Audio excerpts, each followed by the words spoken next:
imagino que además del relato de las propias víctimas, contaréis con otras herramientas para poder averiguar qué es lo que ha ocurrido ahí.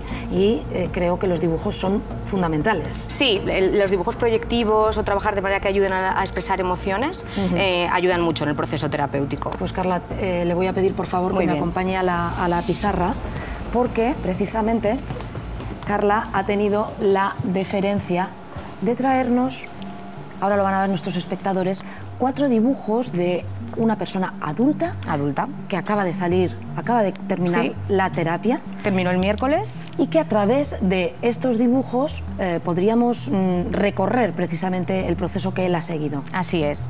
Es una persona que hemos estado pues, aproximadamente 1 año y medio en proceso terapéutico y bueno, en un momento de la terapia, cuando ya llevábamos unas 10 sesiones, había cosas que con palabras no podíamos expresar o él no podía expresar, y entonces le planteé, igual que con los niños planteamos dibujos, planteamos dibujos con adultos, ¿no? Y le planteé que me planteara cómo se sentía en ese momento en el proceso terapéutico, ¿no? Y entonces que hiciera un dibujo de pasado, presente y futuro partiendo de esa sesión. Entonces su presente es este sería el presente de ese momento de la terapia, ¿de acuerdo? Entonces él, cuando habla del pasado, es un pasado. ¿El paciente cuando padeció los abusos?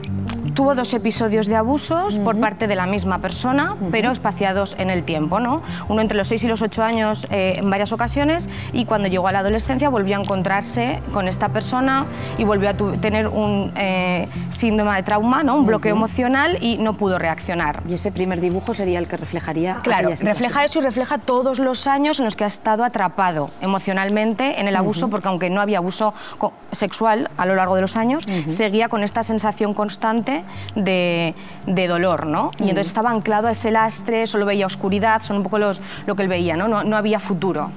En este presente empieza a plantearse, ¿no? Preguntas, dudas, y si puede haber algo más, qué camino tengo que coger, ¿no? Aquí también culpaba mucho a la madre, es algo que a veces también aparece, se culpa a las madres porque son figuras que se esperan protectoras, y cuando no ha aparecido ese rol, porque no ha podido, esa protección, aparece esa culpa, ¿no? Pero aquí ya se empieza a plantear, bueno, ¿y si ha hecho todo lo que ha podido? Y no, aquí estábamos en ese punto. ¿Y cómo veía el futuro? Pues veía un futuro con un regreso hacia casa, fíjate, ¿no? Su futuro en ese momento era un regreso al hogar, un regreso a... ¿Una vuelta al comienzo? Sí, un intentar, ¿no? Borrar, y un intento a decir, bueno, puedo conseguir un hogar otra vez, ¿no? Pero idealizando un hogar pasado. Y entonces ya hace un par de sesiones, cuando estábamos cerrando y cuando me dio la autorización y me permitió presentar estos dibujos, le dije, bueno, nos toca presentar el último dibujo, ¿cómo estás ahora, no? Y entonces ahí ya fue muy simbólico, ¿no? Porque ya empezó a haber color. La nota de color. Era la primera nota de color que había, y entonces él expresa que ya es la salida de esa casa ideal, de ese hogar que él idealizaba, para construir su propio hogar, un hogar ya alejado de todo ese pasado que él había vivido rodeado de abusos, ¿no?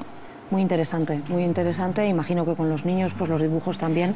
Claro. Carla, os darán muchísimas pistas. Los dibujos sacan rabia, sacan tristeza, a través del color puedes ver cómo un niño está en ese momento, ¿no? Entonces, regresamos, por lo tanto, a nuestra mesa de análisis, porque, como decíamos, afortunadamente hay fundaciones como la propia de Carla o Más Vida en Aragón, que realizan campañas de sensibilización.